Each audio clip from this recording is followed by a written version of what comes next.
नमस्कार, जय भीम।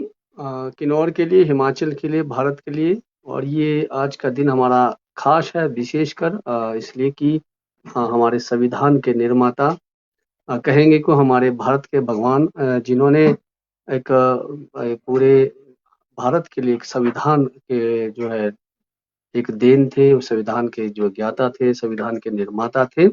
और उनके लिए विशेष एपिसोड है डॉक्टर भीमराव अम्बेडकर की जयंती पर उनको इस पेज के द्वारा शत शत नमन करते हुए। हालांकि आप सभी को पता है कि 14 अप्रैल 1891 को आज ही के दिन मध्य प्रदेश के एक छोटे से गांव में जो है हमारे निर्माता का जन्म हुआ था। गांव का नाम था महू और उनके पिताजी थे राम जी मोला जी। सकपाल था और माता जी का नाम अ, भीमा बाई थे। तो उनकी जीवनी के बारे में जानेंगे। हालांकि आपको पता है कि हमारे अंबेडकर जी महर जाति के थे और उनके पढ़ाई के दौरान जो है अछूत होने के कारण उनको पढ़ाई का बहुत ज़्यादा मुश्किलात करना पड़ा। लेकिन फिर भी जब उनके दौरान के जब छुआछूत के दौरान था, उन दौरान भी उन्होंने अपनी पढ़ाई को जारी रखते हुए वो आगे निकल गए और बहुत सारे जो है डिग्रियां उन्होंने हासिल की थी। हालांकि बहुत सारे तथ्य अगर मैं कहूँगा तो फिर हमारे अतिथि को आना जो है यहाँ पर एक वो रहेगा नहीं कि अतिथि के द्वारा ही जानेंगे कि किन किन परिस्थितियों में हमारे निर्माता ने जो है स्ट्रगल किया, कैसे कैसे हमारे हमारे को समानता का अधिकार, शिक्षा का अधिकार, मौलिक अधिकार आदि बहुत सारे अधिकारों का दिया हमारे को, हमारे देश को, हमारे सभी को।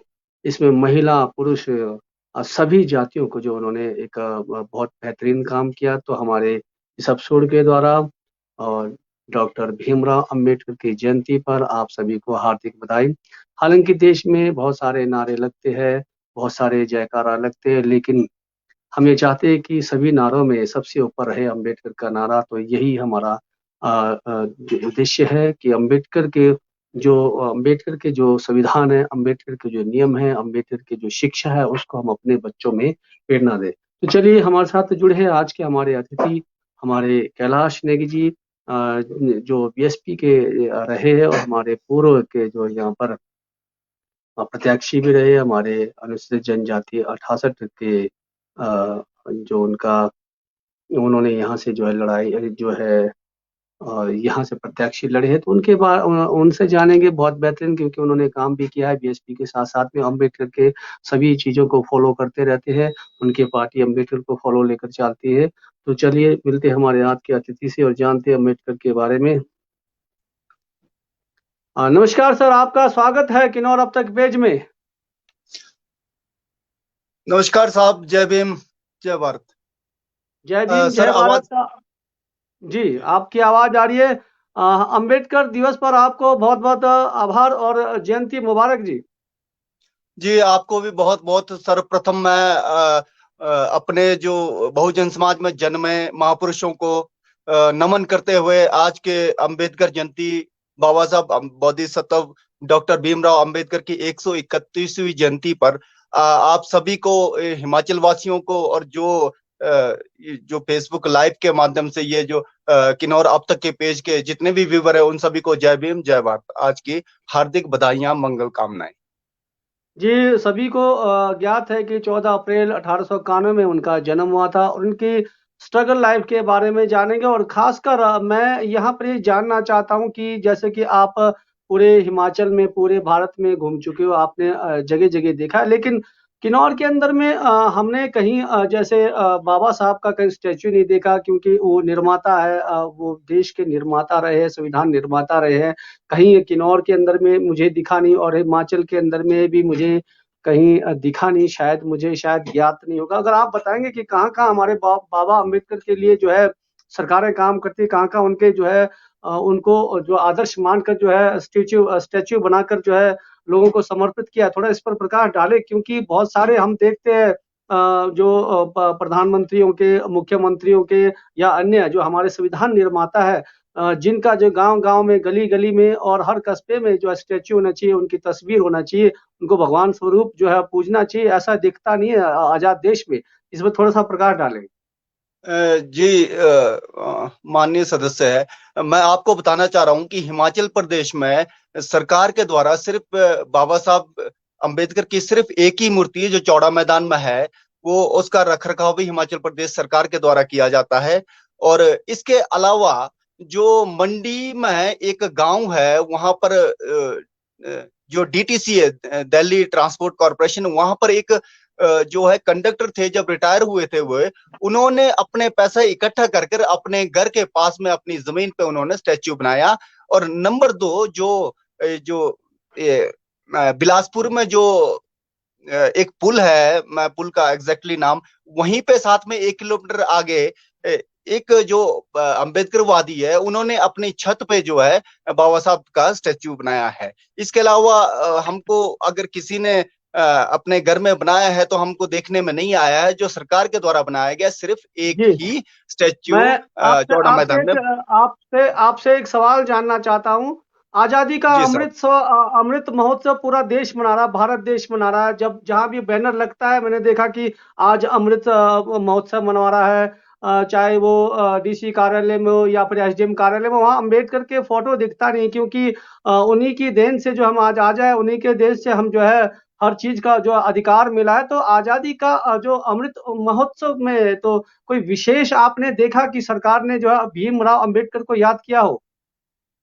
अ, देखिए साहब, जो भी सरकार हिमाचल प्रदेश में या भारत में बनी है, उनकी अपनी एक मजबूरी रहती है कि बाबा साहब को अगर वो याद करते हैं, सिर्फ 14 अप्रैल को ही याद करते हैं।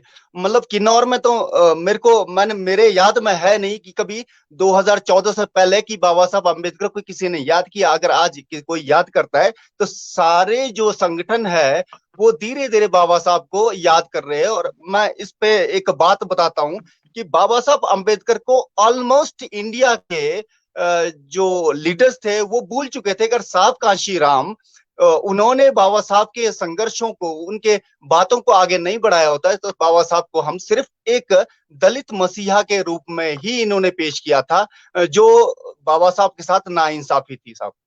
तो अभी जो जितनी भी सरकारें हैं, चाहे हिमाचल प्रदेश में कितनी भी सरकार रही है, वो अगर बाबा साहब को पूजते हैं अगर, तो उनकी मजबूरी है, क्योंकि साहब कांशीराम ने राजनीति को उस दिशा पे ले गए कि उन्होंने जो ये लास्ट में ये कहा था कि मैं बाबा साहब के, डॉक्टर भीमराव अंबेडकर के बच्चों के बिना इस देश को चलने नहीं दूंगा। आज तो मजबूरी है कि जय भीम बोलना सबकी मजबूरी है। और जितने भी जय भीम बोलते हैं वो बड़े खुले मन से नहीं बोलते, दबे मन से कहते हैं। और वो जो जय भीम है, जय भीम का मतलब अभी उनको जय भीम के बारे में काफी कुछ समझने की जरूरत है कि जय भीम कैसे क्यों बोला जाता है।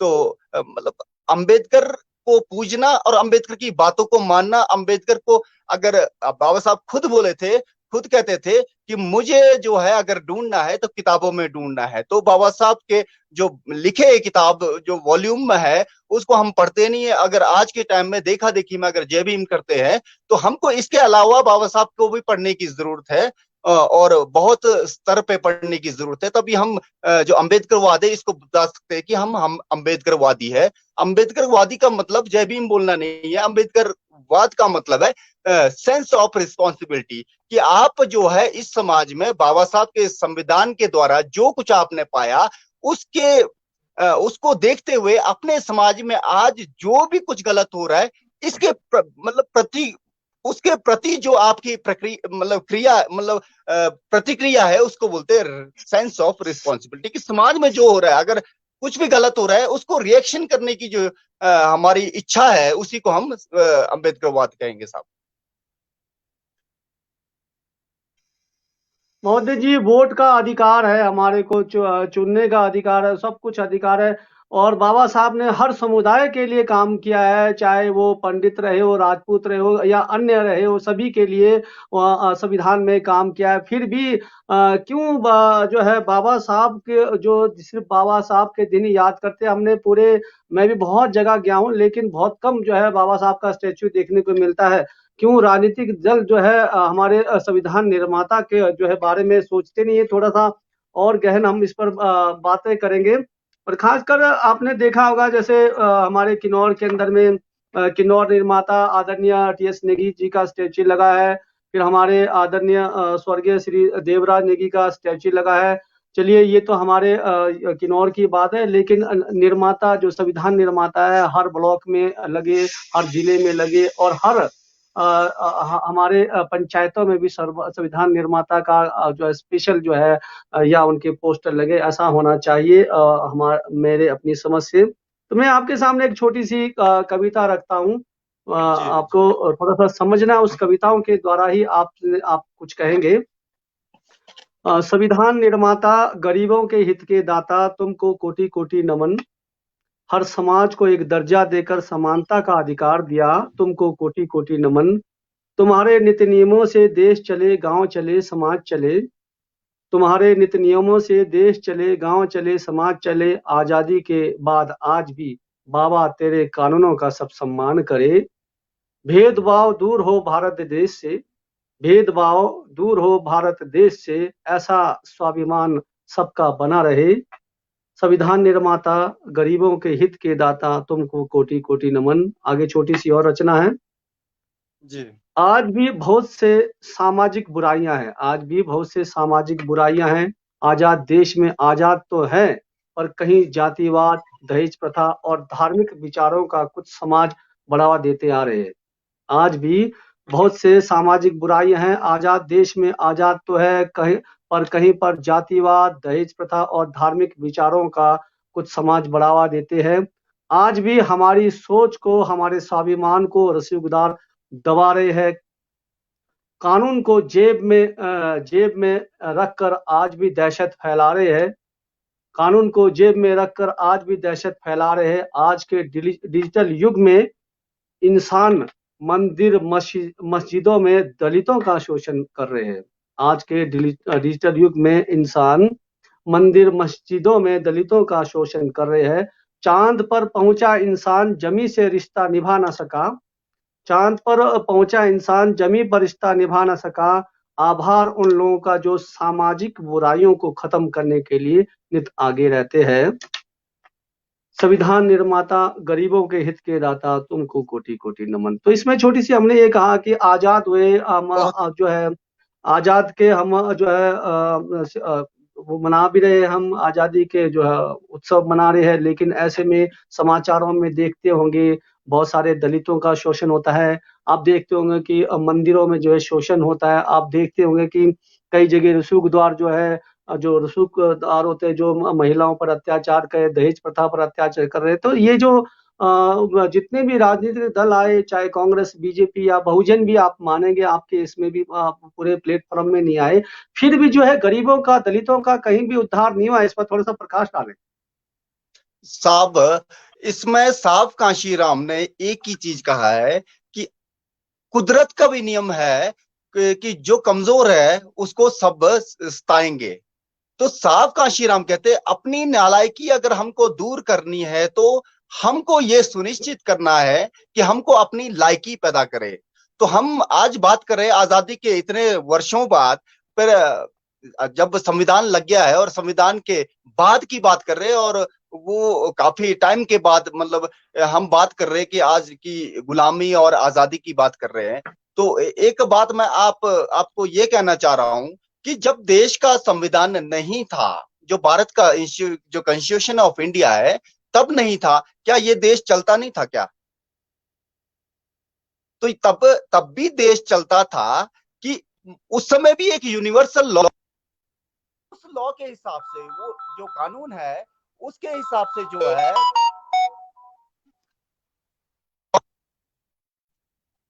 जी, उस कानून के हिसाब से मैं आपको बता दूं कि जो भारत के 6,743 जातियां हैं, जो आज के टाइम में एससी, एसटी और ओबीसी और माइनॉरिटी, ये जो जातियां हैं, इन लोगों को, जो जिनको वर्ण व्यवस्था के हिसाब से शूद्र कहा गया है, उन लोगों को ना पढ़ने का अधिकार ना था, ना ही बोलने का अधिकार था, ना जमीन इकट्ठा करने का अधिकार था, ना ही जो है वो पैसा इकट्ठा कर सकते थे। अगर ऐसा करते थे, ये शूद्र जो है, जो एकज लोग है जिनका एक जन्म होता है, अगर ये करते तो उसमें भी दंड का प्रावधान था। उस कानून को अब हमको समझना है कि जब पढ़ने का अधिकार ही नहीं था, तो बाबा साहब अम्बेडकर तो जो है जो वर्ड के जो है सेवंथ माइंड थे, वो कैसे पढ़े, हमको ये देखना है। तो हम आपको इस बात पे ले जाएंगे कि जब इस देश में मुगलों का शासन था, तो मुगलों ने इस देश में 600 साल राज किया और अंग्रेजों ने मात्र 200 साल राज किया। और जब 200 साल के राज में ऐसी क्या नौबत आ गई कि भारतीयों ने ये बोलना शुरू कर दिया, अंग्रेजों भारत छोड़ो, जबकि मुगलों के टाइम में ये बात नहीं आई कि मुगलों भारत छोड़ो। तो हमको ये देखना है कि मुगलों के टाइम में जो है क्या जुल्म जाती नहीं होती थी? क्या भारत के लोगों के साथ मुगल लोग क्या जुल्म नहीं करते थे? वो भी करते थे और अंग्रेज भी करते थे। पर अंग्रेजों ने एक चीज जो बात की थी उसमें ये बात की थी कि जो लॉर्ड मैकाले उसने एक नई शिक्षा पद्धति जो है भारत में शुरू की थी, और उस पद्धति के हिसाब से जो भारत के 4 वर्ण है सभी को पढ़ने का अधिकार दिया था। और उसी अधिकार के तहत बाबा साहब अम्बेडकर जो है उन्होंने प्राइमरी एजुकेशन किया। उसके बाद वो जो है एल्फिस्टन जो कॉलेज था वहां चले गए, वहां से उन्होंने इंटर किया। उसके बाद बहुत लंबी दास्तान है, बाबा साहब ने बहुत और पढ़ाई की। और जब पढ़ाई की तो उन्होंने जब जैसे ही वो 4 साल के थे बाबा साहब अम्बेडकर, तो जो उनके पिताजी है वो तो रिटायर हो गए थे, उनको आर्थिक मंदी का सामना करना पड़ा था। और जो उस समय भारत के एक राजा हुआ करते थे, वो गायकवाड़ थे।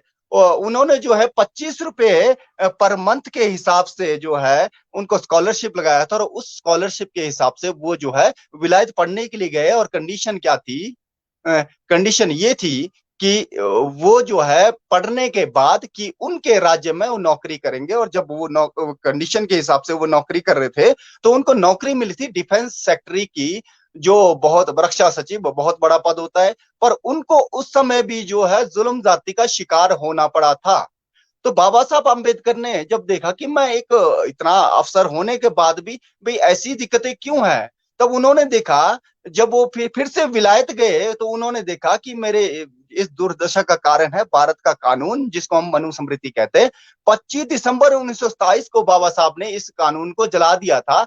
और उसके बाद बाबा साहब ने जो है जो आज के टाइम में जो उस टाइम के अछूत और आज के टाइम में जिनको दलित बोलते हैं, एसटी एससी और ओबीसी और माइनॉरिटी, इन लोगों के लिए लड़ना जो है 1919 से शुरू किया था। और बाबा साहब अम्बेडकर ने जो है इस बात को बड़े मतलब मुद्दा बनाकर उन्होंने जो है इसमें सेपरेट इलेक्टोरल के लिए कोशिश की थी। उस समय साइमंड की अध्यक्षता में एक कमेटी भी बनी थी।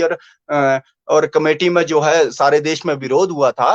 पर बाबा साहब अम्बेडकर ने साइमंड के जो है इस बात पे राजी कर दिया कि जो 1919 का जो चैम्सफोर्ड एक्ट है उसके हिसाब से इंडिया में जो है जो भारत के लोग जो दलित लोग हैं इनको जो है कोई अधिकार नहीं मिले हैं। तो इस बात पे उन्होंने राजी कर दिया। और जब जो उस समय के जो दलित थे, जो अछूत लोग थे, उनको जो है ड्यूल इलेक्ट्रोल सिस्टम, ये जो है जो कम्युनल अवार्ड ये मिल गया था।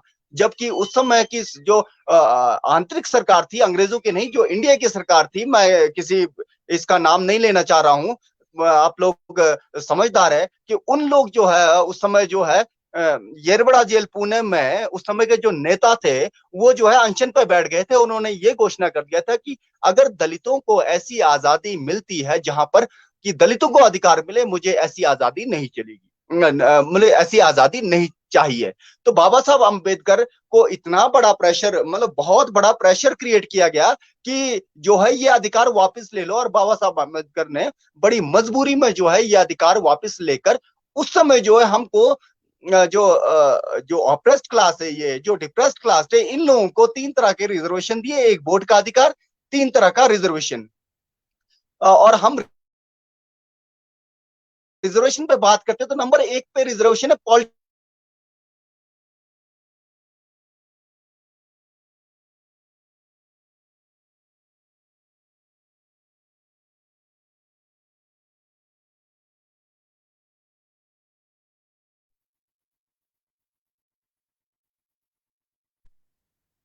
जी,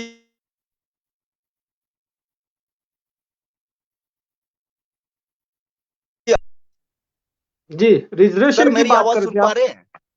जी, जी रिजर्वेशन की जी। बात करते जो हैं, रिजर्वेशन। रिजर्वेशन है हमको ये, जी, जो रिजर्वेशन है ये पूना पैक्ट में 1932 में हमको मिला था। और इस जो यहाँ पर रिजर्वेशन मिला था, हमको याद रखना है, जब रिजर्वेशन की बात आती है सभी के दिमाग में एक बात है कि रिजर्वेशन खत्म करना है। पर हम ये उस पे हमको ध्यान रखना है कि ये जो लोग बात करते हैं, मनुवादी सरकारें ये बात करती है कि रिजर्वेशन को खत्म करना है, तो हमको ये ध्यान में रखना है कि कौन सा रिजर्वेशन खत्म करना चाह रहे हैं।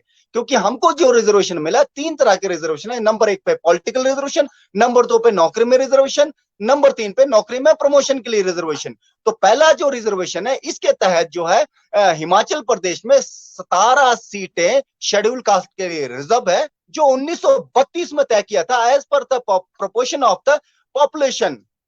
उस हिसाब से जो है, जिसकी जितनी संख्या है उस हिसाब से रिजर्वेशन मिलेगा।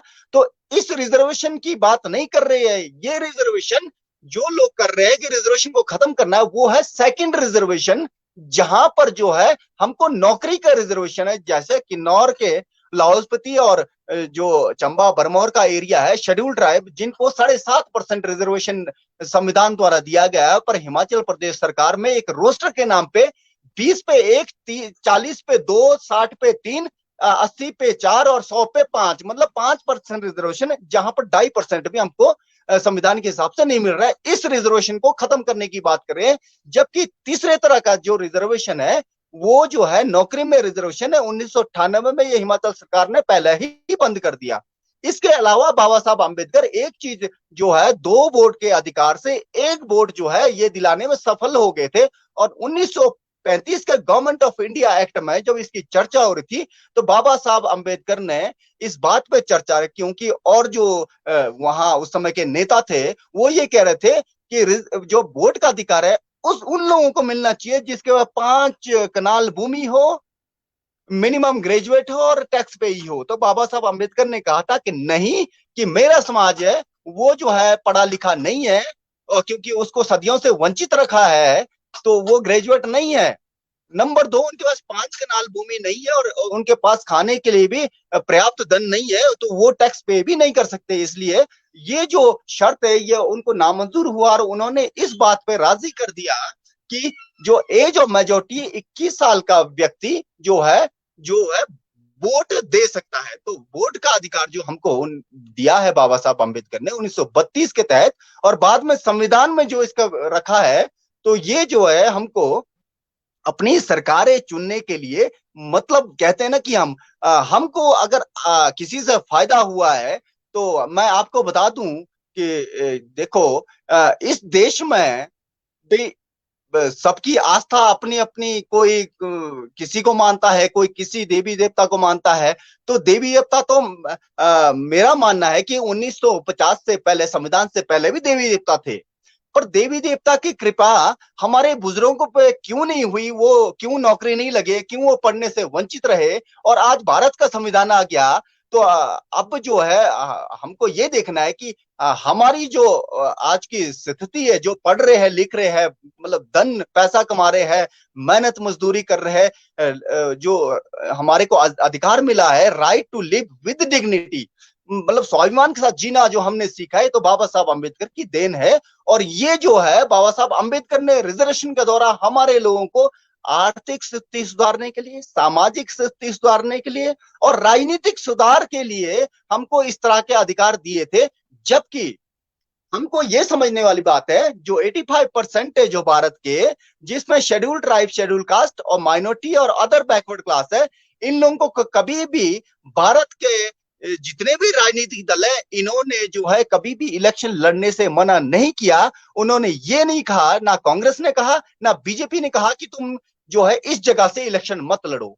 उन्होंने भी जो है जब वो खुद लड़ते हैं, तो मैं आपको बता दूं कि भारत में कोई भी आदमी कहीं से भी इलेक्शन लड़ सकता है। सिर्फ उसकी एक कंडीशन है कि उसका जो है वोटिंग रजिस्टर में एपिक जो इलेक्ट्रोल है उसमें उसका नाम होना चाहिए। तो वो अगर हिमाचल प्रदेश में कहीं भी उसका नाम होता है, तो वो जो है हिमाचल प्रदेश में असेंबली के लिए कहीं से भी नॉमिनेशन कर सकता है। इसके लिए ना कांग्रेस आपको मना करता है, ना बीजेपी। सिर्फ ये जो है हमको अपनी नालायकी दूर करनी है। नालायकी दूर करने का एक ही तरीका है कि हमको जो अम्बेडकरवाद को सीखना होगा, हमको बाबा साहब अम्बेडकर को पढ़ना होगा। सेंस ऑफ रिस्पॉन्सिबिलिटी हमको समझना होगा कि हमारा रिस्पॉन्सिबिलिटी क्या है, क्यों हम बाबा साहब को पढ़े और बाबा साहब को पढ़ने के बाद क्या करें। तो हमको बाबा साहब ने जो है, जो उनके किताबें हैं वॉल्यूम में लिखा, उन्होंने उस किताब को हमको पढ़ना चाहिए। और बाबा साहब ने जितने संघर्षों से आज, मैं कहता हूं कि हम जो आज परफ्यूम लगा के घूमते हैं ना, तो बाबा साहब के 4 बच्चे जो है ना उसके लिए कुर्बान हुए हमारे लिए। उन्होंने जब बाबा साहब का चौथा बेटा राज रतन जिस दिन वो क्या बोलते हैं मृत्यु को प्राप्त हुए थे, तो बाबा साहब अम्बेडकर को रमाबाई अम्बेडकर ने कहा था कि साहब आपके समाज सेवा ने मेरा जीना हराम कर दिया है, कि आज जो आपका हमारा कलेजे का टुकड़ा राज रतन ये जमीन पे पड़ा है, तो आप तो कह रहे थे एक दिन अफसर बनेगा ये। तो साहब बाबा साहब कहते हैं कि रामू ये सत्य है कि मैं अपने बच्चे राज रतन को अफसर नहीं बना पाया, और ये मृत्यु को दवाई के अभाव में, बीमारी के कारण मृत्यु को प्राप्त हुआ है। पर मैं ऐसा कर जाऊंगा, एक दिन हजारों हजारों बच्चे भारत देश के एक दिन अफसर बनेंगे। और आज वो टाइम आ गया है कि हम अफसर बन रहे हैं, हमारे लोग अफसर बन रहे हैं। और जो अफसर बन रहे हैं ये कुर्सी इनको ना गवारा है, क्योंकि रिजर्वेशन से हम जो है, रिजर्वेशन के द्वारा हम डीएम बन सकते हैं, और वोट के द्वारा हम पीएम और सीएम बन सकते हैं। तो ये हमारे लोगों को समझने की जरूरत है, एससी एसटी ओबीसी को समझने की जरूरत है। क्योंकि जो इसके अलावा जो द्विज है, जो ब्राह्मण क्षत्रिय वैश्य है, जो सवर्ण है लोग, सवर्ण और अवर्ण, जो सवर्ण लोग है वो तो समझदार है, वो तो सत्ता के साथ रहना चाहता है।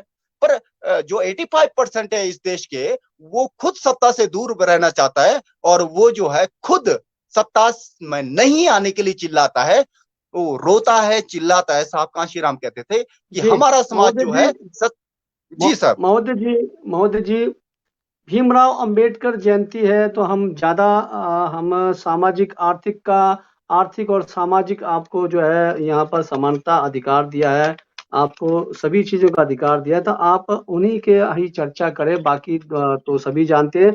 आपके पास छोटी छोटी कमेंट आए हैं, उसके बारे में आपसे यहाँ पर आप रखेंगे। यहाँ पर जी आया कि हिमाचल में कितने प्रतिशत अनुसूचित जाति और अनुसूचित जनजाति के अंतर्गत आरक्षण आता है हिमाचल के लिए, ये इन्होंने पूछा है कुलदीप नेगी ने। जी, हिमाचल प्रदेश में जो रिजर्वेशन है वो संविधान के प्रावधानों के हिसाब से जो है 15% का रिजर्वेशन जो है शेड्यूल कास्ट को मिलता है, और 7.5% का जो है शेड्यूल ट्राइब को मिलता है। और जो 27% है वो जो है अदर बैकवर्ड क्लास को, और 10% ईडब्ल्यूएस को मिलता है। पर शेड्यूल ट्राइब में रोस्टर के नाम पे ये 7.5% नहीं 5% का रिजर्वेशन देते हैं। और इस रिजर्वेशन में भी कम कम सीटें निकालकर रिजर्वेशन का रोस्टर जो है, सरकारें जो है रिजर्वेशन का रोस्टर खराब करके, इस तरह से अगर आज के टाइम में देखें तो बैकलॉग के हमारे पास आज से 4 साल पहले की जो रिकॉर्ड है उसमें 68,000 एसटी एससी और ओबीसी बैकलॉग जो है हिमाचल प्रदेश में खाली है। जो 85% लोग उनको पता नहीं है, कांग्रेस और बीजेपी को पता है। जिस दिन हिमाचल प्रदेश में बीएसपी की सरकार बनेगी, ये सबसे पहला काम ये करेंगे कि बैकलॉग की सीटों को फिलअप करेंगे। और ये जो है सिर्फ किसको पता नहीं है, जिसको इससे फायदा होना है। जी साहब। जी महोदय जी, हम आपके पास एक सवाल है। जिस प्रकार से हमारा विषय आज का है कि भीमराव अंबेडकर जयंती पर जो हमारी सरकारें हैं, हमारे जो आपके कोई भी सरकारें हैं तो क्या क्या काम करे, तो यहाँ पर आपके लिए एक आपकी सरकार को ही कहा है जयराम जी तक ने कि आपके जो बीएसपी की सरकार ने जो है जगह जगह पर हाथी ही हाथी रखे हो और अंबेडकर का कहीं दिखता नहीं है, तो ये इनका सवाल है। तो जी ऐसा क्यों? बिल्कुल। देखो, मैं किसी भी व्यक्ति विशेष को इस बात पे पिन पॉइंट नहीं करना चाहता हूं, किसी जाति और विशेष को नहीं बोलना चाहता हूं। तो मैं इनको यही कहना चाहता हूं कि बाबा साहब अंबेडकर का स्टैच्यू जो हमने बनाया, जो हाथी का बनाया, तो हाथी का बनाया जो है, जो एलिफेंट गैलरी के नाम से यूपी में जो है हमने बाबा साहब अंबेडकर का जो है वहां पर स्टैच्यू बात ये नहीं है कि हाथी से आपत्ति है, हाथी से आपत्ति नहीं है। अगर आपत्ति है तो जो सो कॉल्ड जो अपर कास्ट है उनको जो आपत्ति है वो है रविदास, जो रविदास के स्टैच्यू से, वहां पर कबीरदास के स्टैच्यू से, मतलब जो बहुजन समाज में जन्मे संतों और महापुरुषों का स्टैच्यू है उनसे इनको आपत्ति है। और ये बता दूं, जो साहब कांशीराम जो परिवर्तन स्थल जो लखनऊ में बना है, ग्रेटर नोएडा में बना है, तो जॉली LLB 2 फिल्म आई थी जिसके 6 मिनट के लिए, तो वहां पर 6 मिनट के लिए 6 करोड़ रुपए लिया था। और तो ये गवर्नमेंट का फायदा है। तो ये पार्क बने, बाकायदा पार्क है, एलिफेंट गैलरी है। और मैं आपको ये बता दूं कि किन्नौर में जितने भी हमारे पास छौस्तन बोलते हैं ना हम, छौस्तन बौद्ध स्तूप जो बनते हैं, वहां पर तो जगह जगह हाथी लगाया था। तो आपने उनको कभी पूछा नहीं कि हाथी क्यों है? देखो हाथी है हमारा, हमारे लिए पूजनीय है, जो बहुजन लोग हैं उनके लिए पूजनीय है। अगर हाथी के लिए कोई और, देखो अगर हमारे इस बहुजन समाज का झंडा लेके एक द्विज जो ब्राह्मण क्लास का आदमी अपने हाथी को सिर पे उठाकर घूमता है, तो मैं कहता हूं ST SC OBC को तो इस पे आपत्ति नहीं होना चाहिए। क्योंकि जिस हिमाचल प्रदेश में, भारत में जितने ज्यादा मंदिर बने हैं ना, तो उससे तो कोई इनकम हुआ नहीं है। इनकम अगर होता है तो किसी व्यक्ति विशेष, समुदाय विशेष के लिए होता है। अगर ये पार्क बने हैं, एलिफेंट गैलरी बना है, तो ये जो है गवर्नमेंट की सहमति से, जब गवर्नमेंट थी, फुल मेजोरिटी की गवर्नमेंट थी, उस समय जो विपक्ष में थे उनका काम था कि हाथी का क्यों बनाया, उनका काम था। और हमने जो है, हमने तो 1 रुपए नहीं दिया हाथी बनाने के लिए। और जिसने नहीं दिया मंदिर को लिए, तो हम देते, कभी ये नहीं पूछते हम कि मंदिर में इतना मंदिर बनाया, इसका पैसा कहां जाता है। तो अब हाथी बना दिया तो हम पूछ, तो यही हाथी है जो हमारी आन बान और शान है, यही हाथी है, यही रविदास है, यही महात्मा बुद्ध है, यही छत्रपति शाहू जी महाराज है जिनके स्टैच्यू लगे, जो हमारी आन बान और शान है। यही जो है साहब कांशीराम है जिनका स्टैच्यू बना है, यही जो है बाबा साहब अम्बेडकर है जिनके कारण आज कोट और पैंट में हम। जी बहुत बहुत बिल्कुल यही आपका जो अधिकार है, जो आप यहाँ पर बोल रहे हो, ये भी एक अधिकार है जो बाबा साहब ने दिया। तो चलिए, बहुत बेहतरीन। बाबा साहब के और कुछ जीवनी जी जरूर बताए जो बच्चों के लिए शिक्षा के लाभ हो। ये राजनीतिक चीजें तो सभी बोलेंगे, आपका भी जो है राजनीतिक प्रवचन रहेंगे, आप राजनीति से जुड़े हैं और बहुत सारे राजनीतिक दल। बाबा साहब के जीवनी पर प्रकाश डाले, कोई ऐसा चीज बताए जो बच्चों को शिक्षा आए और उनमें विकास आए, उनमें वैसा बनने की प्रेरणा आए। कुछ ऐसा जो है उन पर जो प्रकाश डालें। आज जयंती है, उन पर हमें कोई राजनीतिक दलों को कसने का नहीं है या फिर उन पर ठीकरा फोड़ने का नहीं है। हमें जयंती के बारे में और उनके जो कार्य का जो कार्य रहा है, वो बच्चों पर प्रकाश डालने वाली बात है। कुछ ऐसा उपदेश यहाँ पर रखें। और क्यों बाबा साहब ने जो है बौद्धिस्ट धर्म को अपनाया, बाबा साहब ने इस पर प्रकाश डाले। और बाबा साहब ने जो है चुनाव भी लड़े थे, हारे थे, तो हारने का क्या कारण रहा, इस पर भी जरूर प्रकाश डाले। जी।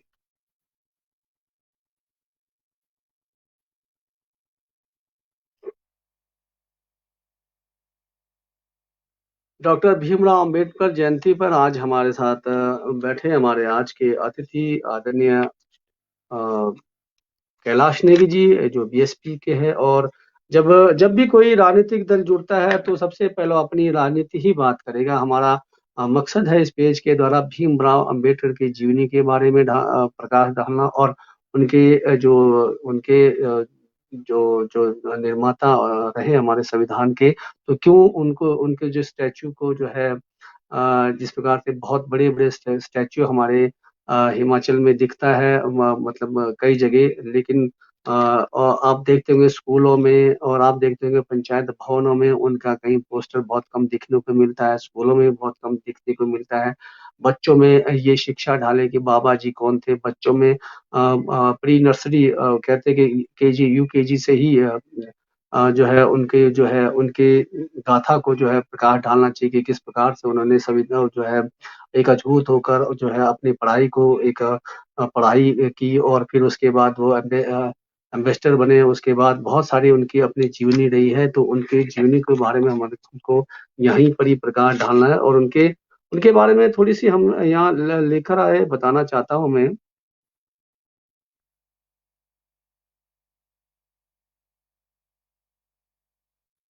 अतिथि हमारे जब तक जुड़ते नहीं हैं, हमारा मकसद है कि बाबा साहब के जीवनी पर प्रकाश डालना। तो बाबा अम्बेडकर की राजनीतिक अगर जीवन की बात करें कि राजनीति जीवन में भी उन्होंने अपना जो पाँव पसारा है, जिस प्रकार से आपने देखा होगा कि जब आम आदमी पार्टी बनी नहीं थी, अभी अभी अन्ना हज़ारे का जब जो है आंदोलन चल रहा था, तो उस समय ऐलान हुआ कि हम भी चुनाव लड़ेंगे और चुनाव के जो पार्टी के अंदर घुसकर जो है हम इसको सुधारने की कोशिश करेंगे।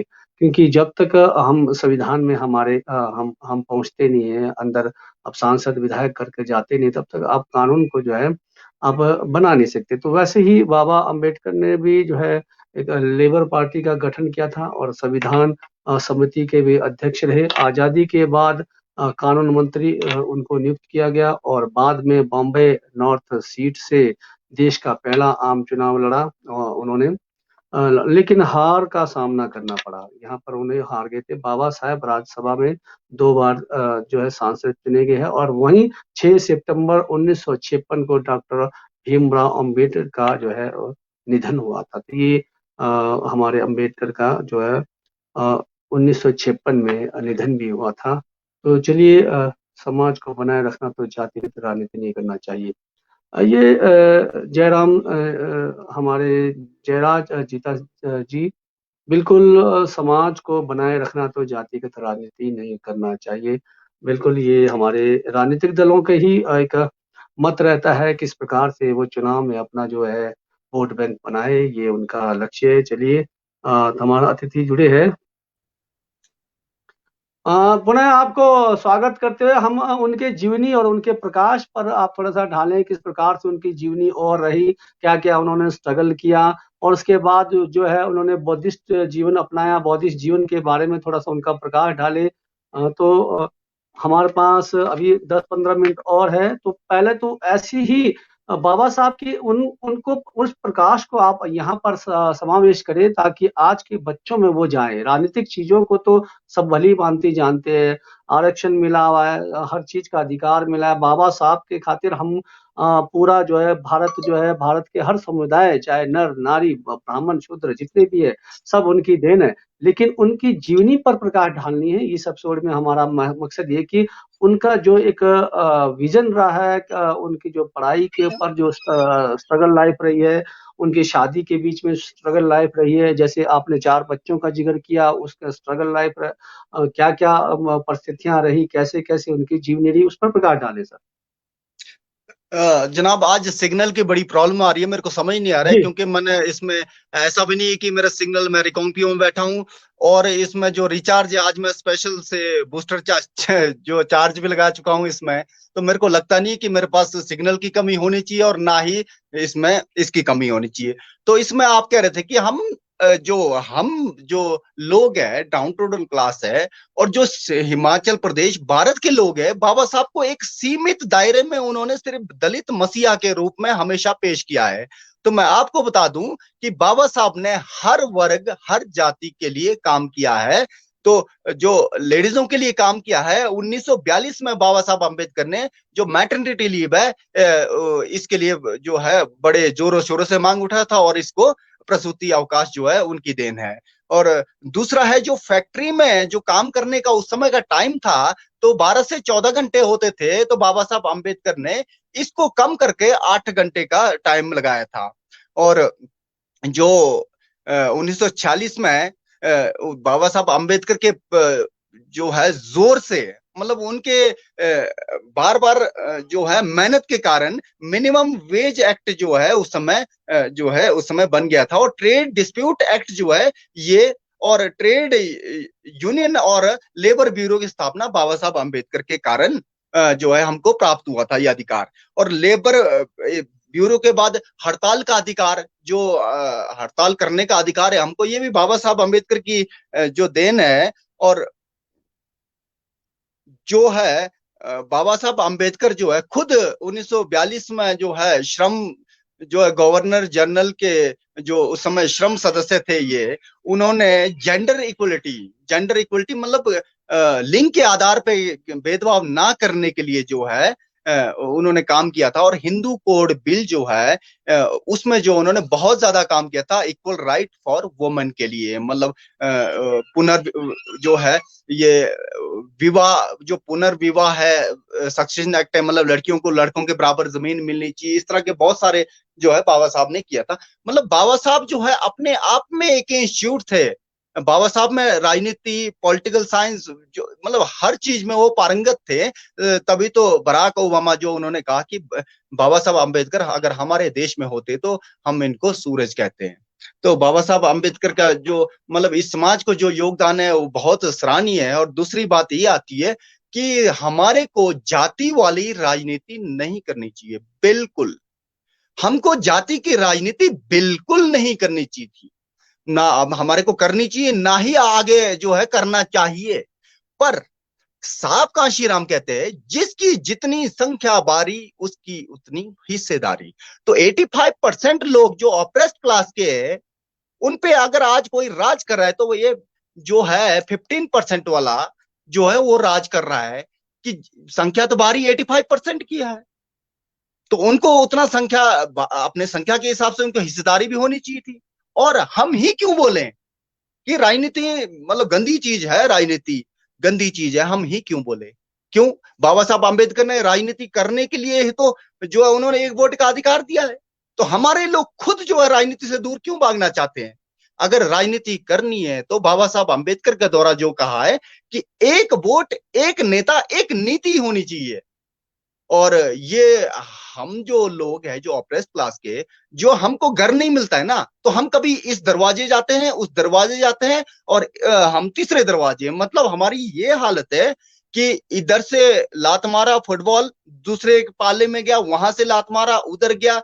हम मतलब बीमार है, हमने दांत का इलाज करना है, एक डॉक्टर के पास गए तो बोले नहीं ये इससे ठीक नहीं हो रहा, हम दूसरे के पास जाएंगे, दूसरे के पास गए तो नहीं पहले वाला ठीक है।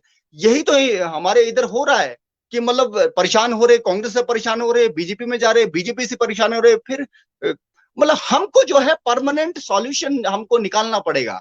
और राजनीतिक सत्ता वो चाबी है जिससे सारे दरवाजे खुल जाते हैं। बाबा साहब अम्बेडकर ने कहा है ये, क्योंकि बाबा साहब अम्बेडकर को मानने वाले लोग हैं, वो तो यही कहेंगे ना, political power is the master key which opens all the door. तो बाबा साहब अम्बेडकर पे जो आज हमको टाइम मिला है, तो मेरे को लगता नहीं कि हम 1 घंटे में, क्योंकि मैं तो छोटा सा कार्य करता हूँ बहुजन समाज में, जो है मैं छोटा सा एक कार्य करता हूँ बहुजन समाज का, मैं सोशल जो एक्टिविस्ट हूँ इसमें, और बहुजन मूवमेंट के साथ जो है बहुजन समाज पार्टी के साथ मैं काम करने वाला, मैं एक छोटा सा कार्य करता हूँ। तो मेरे लिए बाबा साहब के बारे में बोलना मेरे लिए गर्व की बात है। पर मैं उनके बारे में इतना बोलूं, मतलब कि मैं बोल नहीं सकता हूँ, क्योंकि उनकी तो हम चरणों की धूल के बराबर भी नहीं है। तो मतलब ये कहता हूं कि बाबा साहब को थोड़ा सा पढ़ने की कोशिश की है हमने। और जब कोशिश की है तो बाबा साहब की बातों को हम मतलब सुनते हैं और समझते हैं, हम पूजा नहीं, उनकी बातों को। अब एक और सबसे बड़ी बात यह है कि उन्होंने कहा था कि 2 तरह की घंटियां बजेगी, एक विद्यालय की घंटी बजेगी और दूसरे मंदिर की घंटी बजेगी। तो हमको जो है ये डिसाइड करना है कि हमको विद्यालय की घंटी में जाना चाहिए या हमको मंदिर की घंटी में जाना चाहिए। अगर बाबा साहब की अगर हम बात करते, तो बाबा साहब ने जो बोला था, शिक्षित जो है, शिक्षित करो, संगठित रहो, संघर्ष करो। तो हमारा ये जो है तीनों एक साथ चलना चाहिए। मतलब शिक्षित हमको करना चाहिए, हम पढ़े हैं तो दूसरों को पढ़ाना चाहिए। और हमको जो असंगठित है, अनऑर्गेनाइज्ड है, उनको ऑर्गेनाइज करने की जरूरत है, क्योंकि 6743 जातियां भारत की है। ये अगर जिस दिन इकट्ठे होगी तो ये बहुजन समाज खुद बनाएगा। और मैं पहले ही कह चुका हूं कि कोई भी राजनीतिक दल ने बहुजन समाज को किसी भी प्लेटफॉर्म पे इलेक्शन लड़ने के लिए मना नहीं किया है। सिर्फ हमारे में कुवत होनी चाहिए कि हम इलेक्शन लड़ें, हम हारना तो सीखें। पे हम जो है अभी हारना तो सीखे। तो बाबा साहब अंबेडकर ने जो एक वोट का अधिकार दिया है, इससे हम जो है सीएम और पीएम दोनों ले सकते हैं, और जो रिजर्वेशन दिया है उससे हम डीएम भी बन सकते हैं। तो ये इस बात को हमको ध्यान में रखना चाहिए। जी। अ, ये इसके अलावा बाबा साहब जो है वर्ड के जो है बहुत पढ़े लिखे आदमी थे। इनके बारे में मैं बता दूं कि बाबा साहब ने एलिमेंट्री एजुकेशन 1902 में सतारा महाराष्ट्र में की थी, मैट्रिकुलेशन 1907 में एल्फिस्टन हाई स्कूल बॉम्बे में, और उन्होंने पर्शियन लैंग्वेज में उन्होंने, क्योंकि वो संस्कृत पढ़ना चाहते थे, तो उन्होंने संस्कृत उस समय पढ़ने की हमारे को ये अधिकार नहीं था, इसलिए उनको पर्शियन में उनको करना पड़ा। उन्होंने 1909 में इंटर, 1913 में बीए किया था, 1915 में एमए किया था economics, sociology, history, philosophy, anthropology and politics में। और उन्होंने 1917 में पीएचडी किया था, Columbia University conferred degree of, मतलब पीएचडी की डिग्री जो है 1917 में उनको मिल गई थी। एमएससी की डिग्री 1921 में मिली थी लंदन स्कूल ऑफ इकोनॉमिक्स से उनका। और थीसिस था promises decentralisation of imperial finance in British India. और 1920 में उनको बैरिस्टर एट लॉ की उपाधि मिल गई थी। डीएससी जो है उन्होंने 1923 में लंदन स्कूल इकोनॉमिक्स, और जो the problem of rupees, its origin and it's solution जो है, ये थीसिस पे उन्होंने, ये थीसिस उनका हुआ था। और इसी के बेस पे रिजर्व बैंक ऑफ इंडिया की जो है, जो आगे स्थापना हुई थी। उन्होंने एलएलडी किया और डीलिट किया था। तो बाबा साहब अंबेडकर ने जो है, इसके अलावा भी बहुत सारे जो उन्होंने जो है वाटर कमीशन, जो है वाटर कमीशन की स्थापना की थी उन्होंने पावर प्रोजेक्ट पे काम किया था। और जो ये दामोदर जो जो भाखड़ा नंगल जो प्रोजेक्ट है, डैम है, ये बाबा साहब की देन है। हमको राइट टू वोट जो बाबा साहब ने, जो हमारे को अर्न लीव मिलता है, पेड लीव, ये जो बाबा साहब की देन है। ट्रेड यूनियन जो कंपलसरी रिकॉग्निशन मिला था, ये बाबा साहब की देन है। एम्प्लॉयमेंट एक्सचेंज जो है, ये बाबा साहब की देन है।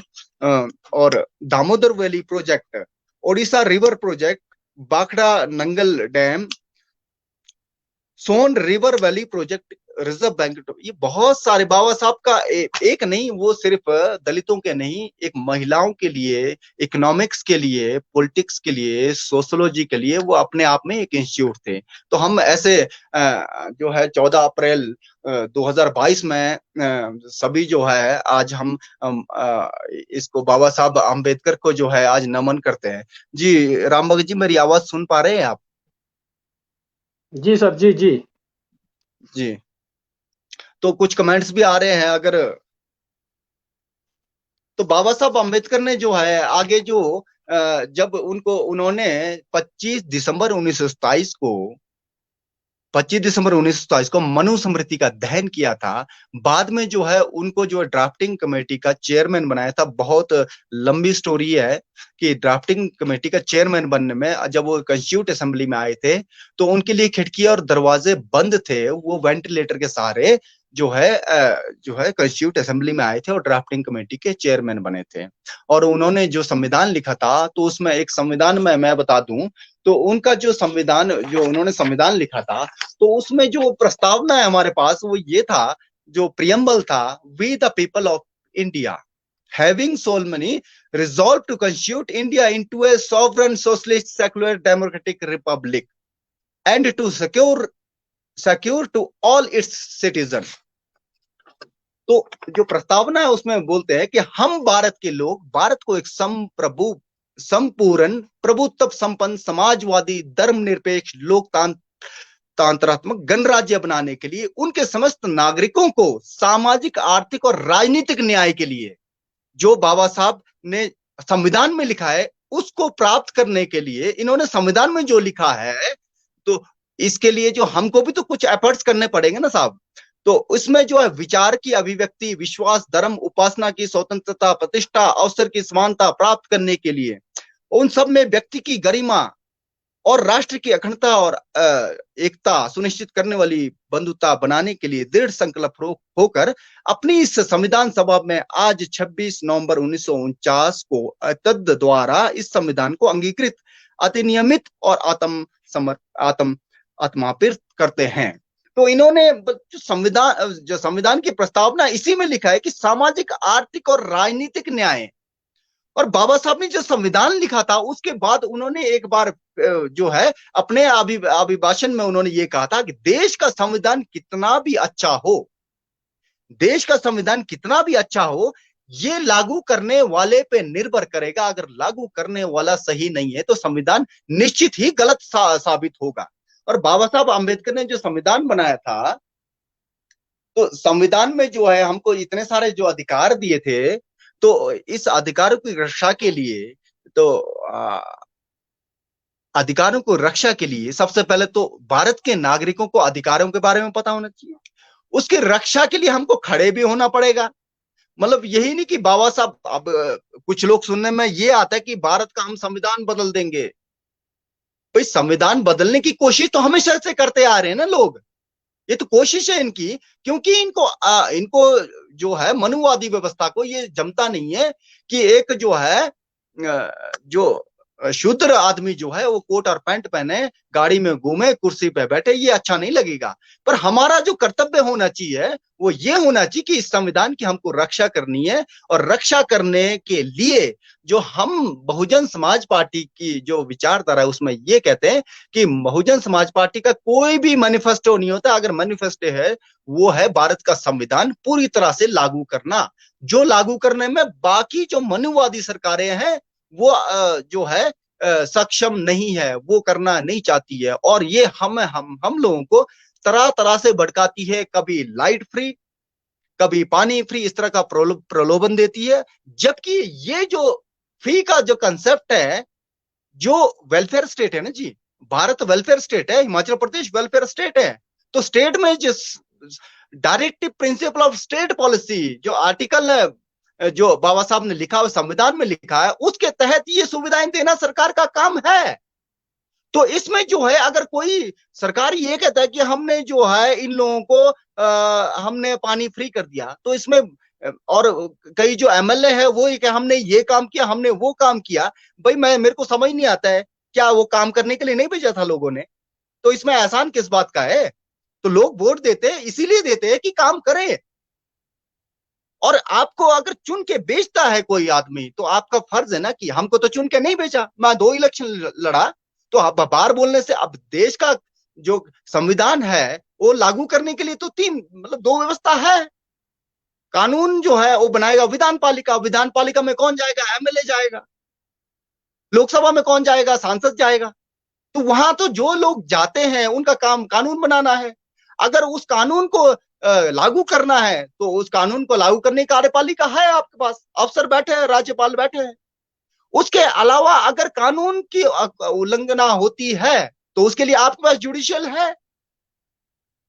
तो मतलब अगर कोई भी संविधान के जो प्रोविजन है, ये 3 न्यायपालिका, राज्यपाल, जो विधान पालिका और जो तीसरा कार्यपालिका है, अगर ये फेल हो रहा है ना, तो इसमें संविधान का दोष नहीं है।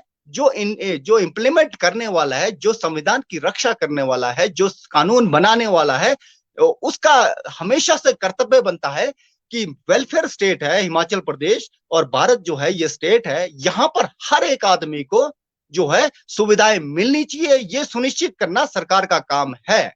उसमें कोई संगठन का कोई रोल नहीं होता है। संगठन बीच बीच में चेताता अवश्य है।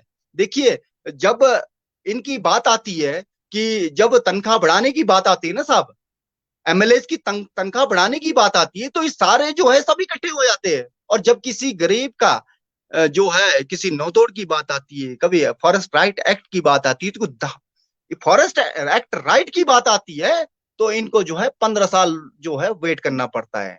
उससे पहले एक प्रक्रिया से भी गुजरना पड़ता है कि 133 लोगों का एफआईआर भी होता है, और ये एफआईआर करने में, और यही सरकार का कोई रोल नहीं है। अभी हिमाचल प्रदेश के किन्नौर में एक नया सा मुद्दा चला है, नो मीन्स नो।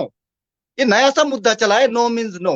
क्या हिमाचल प्रदेश के राज्यपाल को ये पता नहीं कि शेड्यूल 5 में जो किन्नौर आता है, शेड्यूल 5 में आता है, और शेड्यूल 5 में अगर 1 घंटे का भी अगर कोई स्ट्राइक करता है तो राज्यपाल को एनुअल रिपोर्ट में ये सेंटर को दिखाना पड़ता है कि कैसा क्यों हो रहा है। तो क्या ये सक्षम नहीं है? क्या ये सरकार पूरे इशारे से चल रही है? क्या हिमाचल प्रदेश के शेड्यूल ट्राइब, शेड्यूल कास्ट और जो अदर बैकवर्ड क्लास है, इनके हितों की रक्षा क्या सरकार का काम नहीं है? बाबा साहब ने जो हमारे को अधिकार दिया है, क्या ये अधिकार जो है क्या इसको धीरे धीरे स्नैच करेंगे? अब रिजर्वेशन जिस तरह से खत्म करना चाह रहे हैं, पार्शियल देखो, रिजर्वेशन खत्म करने का बहुत अच्छा तरीका जो है हिमाचल सरकार ने निकाला है। नंबर एक तो बैकडोर एंट्री। बैकडोर एंट्री कैसे होता है? पीटीए का, पीटीएम में कोई रोस्टर नहीं, कोई रिजर्वेशन नहीं, सीधे सिलेक्शन। जो खास थे नेताओं के वो लग गए, एसएमसी आए जो खास थे वो लग गए। तो इसमें हम ये नहीं कह रहे कि उनको निकालना चाहिए, कि देखो 15-15 20-20 साल हो गए उनको, अब तो तजुर्बा भी उनका बहुत हो गया। वो टीचर है, बिल्कुल नो डाउट वो टीचर है, और रहने भी चाहिए, क्योंकि उन्होंने जो है विपरीत परिस्थिति में कम तनख्वाह में उन्होंने गुजारा किया है। पर इसके साथ सरकार को ये भी ध्यान रखना चाहिए, क्या उन्होंने संविधान के द्वारा प्रदत्त जो हमारे को जो अधिकार दिए थे, क्या उसकी रक्षा की उन्होंने? क्या रिजर्वेशन पॉलिसी उसमें लागू किया? इसके अलावा और एक जो नया शब्द आया है वो आउटसोर्स। आउटसोर्स जो है, क्या आउटसोर्स में रिजर्वेशन मिलता है? तो ये जो संविधान में जो हमारे को शक्तियां दी है, जो अधिकार दिए है, इसको अगर हमको बचाना है तो हमको जो है संविधान को बचाना है। अगर संविधान को बचाना है, कि संविधान को मानने वाले जो लोग हैं उनको हमको सपोर्ट करना चाहिए।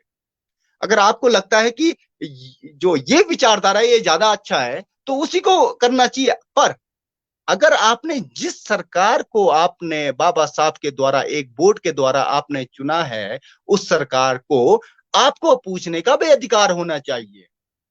जबकि हमारे लोग आज डरते हैं, वो इसलिए एम्प्लॉय जो है 10 बार सोचता है कि मैं कुछ बोलूं या ना बोलूं। जबकि सबको पता है कि ट्रांसफर जो है part of parcel of service है, कि हर एम्प्लॉय का तीसरे साल में जो है ट्रांसफर होना चाहिए। पर ये जो है, जो एम्प्लॉय है, वो भी हमेशा ये डरते हैं कि मेरा ट्रांसफर ना हो जाए, इसलिए वो साइन करते हैं, वो भी जुल्म साइन करते हैं। तो और जो ये यहाँ पर एक एलिश जो जमीन जो नॉन ट्राइबल को बिका, उस पर बहुत बड़ा बखेड़ा हो गया। और और ये बखेड़ा आज का नहीं, पहले से चला आ रहा है। ये जो प्रोजेक्ट है ये आज का थोड़ी है। 35 एक 2008 या 9 में अभय शुक्ला नाम की एक कमेटी बनी थी, one man high power committee. उसने बताया था किन्नौर के जो पहाड़ है वो फ्रेजाइल है, हवा के साथ पत्थर आते हैं, और यहाँ पर जो है पावर प्रोजेक्ट का बनना संभव नहीं है, और ये बहुत खतरनाक है। ये क्या हिमाचल प्रदेश को ये बात पता नहीं है? क्या हिमाचल प्रदेश के किन्नौर में रिकांगपिओ में जब सिंकिंग हो रहा था, रिकांगपिओ जब सिंक हो रहा था, वाडिया इंस्टीट्यूट जो जियोलॉजिस्ट है वो उनकी टीम आई थी, उन्होंने क्या ये नहीं बताया था कि जो है 115 मीटर जो है जो जमीन है, ये जो है बिल्कुल लूज जो है पोर्शन है, कि इस पे जो है कंस्ट्रक्शन नहीं होना चाहिए। ये क्या गवर्नमेंट को पता नहीं? गवर्नमेंट जो है, गवर्नमेंट की जो कोई मतलब कोई जिम्मेदारी नहीं बनती है कि एक डीसी आता है नॉन ट्राइबल को जमीन देता है, गवर्नमेंट का कोई रोल ही नहीं, गवर्नमेंट को पता ही नहीं है। अगर पता नहीं है तो इसका मतलब है कि गवर्नमेंट सक्षम नहीं है, या तो गवर्नमेंट आंखें मूंद रही है। तो साहब, बाबा साहब अम्बेडकर पे मुझे बोलना था, थोड़ा सा भावुक हो गया, क्योंकि लोग एजुकेशन करते हैं तो हमको बुरा लगता है, कुछ लोग बोलते हैं तो हमको बुरा लगता है, थोड़ा सा बोलना कैलाश सर, हमको जरूर। कैलाश सर, जब जब बाबा साहब ने अधिकार दिया है तो आपको बोलने का भी अधिकार है, क्योंकि जी हम जनजातीय क्षेत्र में रहते हैं। जनजातीय क्षेत्र में जिस पीड़ा से लोग गुजर रहे हैं, जैसे आपने 9 को कहा, क्या सरकार को पता नहीं है? आउटडोर से जो है जॉब जॉब डाले जा रहे हैं, आरक्षण तो है ही नहीं। कहाँ गया हमारा ST SC? आपने PTA के बारे में कहा, कई चीजों को बात कहा। अभी आपने कुछ दिन आपने सुना होगा कि सिक्योरिटी गार्ड की भर्ती जो है चंडीगढ़ में हुआ, और किन्नौर के लिए नहीं गए।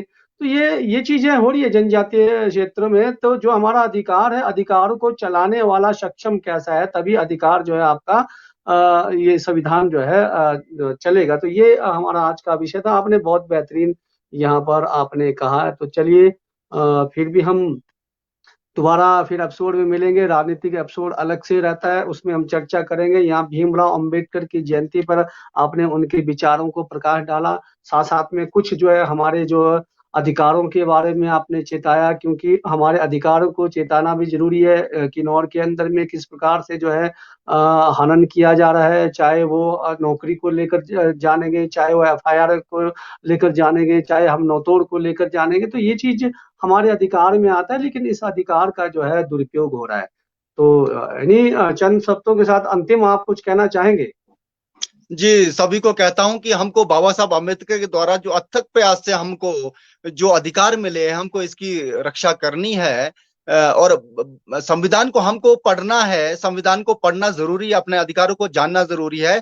और जो संविधान के प्रति श्रद्धा रखता है, जो राजनीतिक दल संविधान के प्रति श्रद्धा रखता है, उस राजनीतिक दल को जो है आप लोग सपोर्ट करें। क्योंकि सबको पता है आपके समय में अभी कोई भी सरकार रही, उनके टाइम में अगर गलत हुआ है तो फिर भी वही सरकार जीत के आती है। तो इसका मतलब ये जाता है, ये कहा जाता है कि किन्नौर के लोग जो इतने सारे एजिटेशन कर रहे थे, उस एजिटेशन में सिर्फ वो राजनीतिक था, और जो है जो कर रहे थे वो सिर्फ कुछ हवा के लिए था। और अगर वही पार्टी फिर से चुन के आती है, जिस सरकार के खिलाफ खड़े है ना, वही पार्टी फिर से चुन के आती है, तो उनको ये लगता है कि किन्नौर के लोग बहुत खुश है और जो हम कर रहे हैं बहुत अच्छा कर रहे हैं, उनकी पीठ थपथपाई होती है। इसलिए हमको अपने अधिकारों के प्रति अगर सजग रहना है, और आज इसी के साथ जो है 131वीं जयंती, जो आप सभी को हार्दिक मंगल कामनाएं। जय भीम, जय भारत। जय भीम, जय भारत।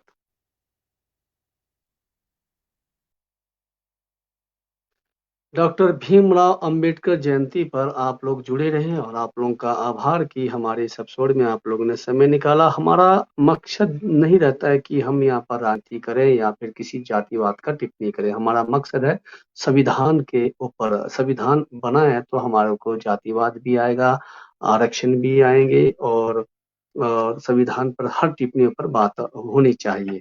तो जैसा कि कैलाश जी ने कहा कि हम अनुसूचित जनजाति है, हमारा जो ट्राइबल एरिया है, हमारा ट्राइबल एरिया के अनुसार जो हमारे को यहाँ पर नो तोड़ हो गया, हमारे को नौकरी हो गया, हमारे आरक्षण सब खत्म हो रहे हैं, क्योंकि सब चीज बैक डोर से हो रही है। आप देखेंगे अभी हाल ही में सिक्योरिटी गार्ड की भर्ती हुई थी जीएसडब्ल्यू के द्वारा। क्या किन्नौर में सक्षम नहीं थे? क्या किन्नौर के लोग जीएसडब्ल्यू में जो है वो नौकरी नहीं कर सकते थे? जीएसडब्ल्यू में वो अपने चंडीगढ़ जाके वहाँ पर बाहर के लोगों का, ऐसे भी कई ऐसे लोगों को जो है बाहर के लोगों को जो है नौकरियां दी जा रही है जहाँ हमारे जनजातीय क्षेत्र का अधिकार में आता है। तो ये हमको समझना है।